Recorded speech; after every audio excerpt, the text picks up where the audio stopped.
আসসালামু আলাইকুম। রমজান আসছে।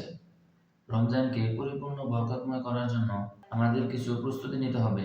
আজকের ভিডিওতে আমরা এমন 5টি কাজ জানব যেগুলো রমজান পাওয়ার আগেই করতে হয়। এই কাজগুলো কোরআন ও হাদিসের আলোকে প্রমাণিত। চলুন জেনে নেই সেগুলো কি। 1 নম্বরে খাঁটি তওবা করা। প্রিয় ভাই ও বোনেরা, রমজান মাস রহমত ও মাগফিরাতের মাস। কিন্তু তওবা ছাড়া রহমতের পূর্ণতা পাওয়া যায় না। কোরআনে পাকে আল্লাহ রাব্বুল আলামিন বলেন, ইয়া আইয়ুহাল্লাযীনা আমানু তুবু ইলাল্লাহি তাওবাতান নাসুহা। হে মুমিনগণ, তোমরা আল্লাহর কাছে খাঁটি তওবা করো। হাদিসে রাসূল সাল্লাল্লাহু আলাইহি ওয়াসাল্লাম বলেন, যে ব্যক্তি গুনাহ থেকে তওবা করে সে এমন যেন তার কখনো গুনাহই ছিল না। সুতরাং রমজান আসার আগেই আমাদের যে কাজগুলো করতে হবে, গুনাহ ছাড়তে হবে, আল্লাহর কাছে তওবা করতে হবে এবং বান্দার হক আদায় করতে হবে। এই 3টি কাজ খুবই জরুরি। দ্বিতীয় কাজ হলো নামাজ ঠিক করা এবং জামাতে নামাজের অভ্যস্ত হওয়া। রমজান শুধু রোজা নয়, রমজান হলো নামাজের মাস। কোরআনে আল্লাহ পাক বলেন, আকিমুস সালাহ, তোমরা নামাজ কায়েম করো। রাসূল সাল্লাল্লাহু আলাইহি ওয়াসাল্লাম বলেন, কিয়ামতের দিন সর্বপ্রথম যে জিনিসের হিসাব নেওয়া হবে সেটি হচ্ছে নামাজ। সুতরাং যার নামাজ ঠিক নেই তার রমজানও পূর্ণতা পাবে না। 3 নম্বরে কোরআনের সাথে সম্পর্ক গড়ে তোলা। রমজান হলো কোরআন নাজিলের মাস, তাই রমজানের আগেই কোরআন তেলাওয়াতের অভ্যাস গড়ে তোলা জরুরি। আল্লাহ রাব্বুল আলামিন কোরআনে পাকের ভিতর বলেন, শাহরু রমাদান আল্লাযী উনজিলা ফীহিল কুরআন। রমজান সেই মাস যাতে কোরআন নাজিল করা হয়েছে। রাসূল সাল্লাল্লাহু আলাইহি ওয়াসাল্লাম বলেন, খায়রুকুম মান তাআল্লামাল কুরআনা ওয়া আল্লামা।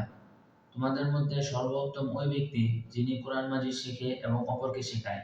সুতরাং রমজান আসার আগেই অন্তত 5-10 আয়াত হলেও সহি শুদ্ধভাবে তেলাওয়াত করার চেষ্টা করা। এভাবে চেষ্টা করলে ইনশাআল্লাহ রমজানে কোরআন তেলাওয়াত করা সহজ হয়ে যাবে। 4 নম্বরে রমজান আসার আগেই রোজার অনুশীলন করা। 11 মাস 3 বেলা খাওয়ার পর হঠাৎ করে রমজানে আপনি রোজা রাখতে গেলে রমজানে রোজা রাখাটা কষ্টকর মনে হবে। এজন্য রমজানের আগেই যদি কিছু রোজা রেখে অভ্যস্ত হয়ে যান তাহলে রমজান মাসে রোজা রাখাটা সহজ হয়ে যাবে। হযরত আয়েশা রাদিয়াল্লাহু তাআলা আনহা থেকে বর্ণিত, তিনি বলেন, আমি রাসূল সাল্লাল্লাহু আলাইহি ওয়াসাল্লামকে শাবান মাসের অপেক্ষা অন্য কোনো মাসে এত নফল রোজা রাখতে দেখিনি। তাই রমজান মাসের আগে কিছু রোজা রেখে রমজানের প্রস্তুতি নেওয়া উচিত। 5 নম্বরে মানুষের সাথে সম্পর্ক ঠিক রাখা।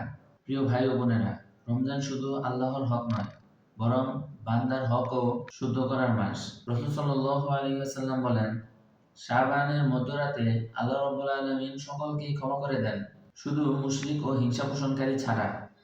যদি অন্তরে হিংসা, বিদ্বেষ, ঝগড়া এগুলো থাকে তাহলে রমজানের বরকত কমে যায়। প্রিয় ভাই ও বোনেরা, রমজান আসবে এটা নিশ্চিত, কিন্তু রমজান পর্যন্ত আমরা বেঁচে থাকব এটা নিশ্চিত নয়। তাই আসুন রমজান আসার আগেই তওবা করি, নামাজ ঠিক করি ও কোরআনের সাথে সম্পর্ক করি, রোজার প্রস্তুতি নেই এবং মানুষের সাথে সম্পর্ক ভালো করি। আল্লাহ তাআলা আমাদের সকলকেই রমজান পাওয়ার আগেই রমজানের পরিপূর্ণ প্রস্তুতি নেওয়ার তৌফিক দান করুন। এর পরবর্তী ভিডিওতে আমরা জানব শাবান মাস কেন রমজানের প্রস্তুতির মাস। ভিডিওটি উপকারী মনে হলে লাইক দিন, আপনজনদের কাছে শেয়ার করুন। পরবর্তী ভিডিও পেতে চ্যানেলটি সাবস্ক্রাইব করুন। আসসালামু আলাইকুম।